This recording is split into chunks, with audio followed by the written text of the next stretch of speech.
Heart attack na eh. O tapos, yun na yun. Ay, para napag-usapan natin yung ganyang story eh.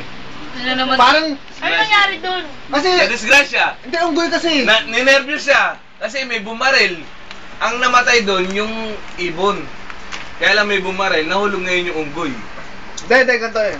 Nervyos. Kasi alam mo, nabanggit yung unggoy eh. Kaya unggoy sa puno eh. Parang biglang nag-flashback sa ano eh. Ding!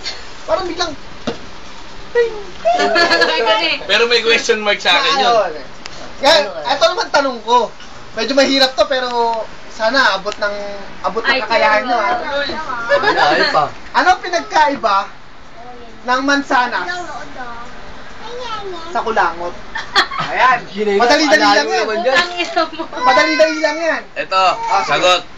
Ang kulangot, kasya sa ilong. Ang masanas, hindi pwede. No. Ano? Ang kulangot. Ang mansanas matamis. Ang Ang kulangot matabang. Ang kulangot di nakakain. Mali. Mababa masyado yung ano nyo. IQ. Medyo hindi masyadong abot ng kakayanan ko. Alam nyo kung ano? Ang mansanas sa ibabaw ng Lalim dami. ng lamesa. Ang kulangot Sa ilalim. sa ilalim. Mali ka. Dapat doon, ano Ah, teka lang. pinagkaiba ng plato sa Pero kulangot? may tanong ako. Ito yung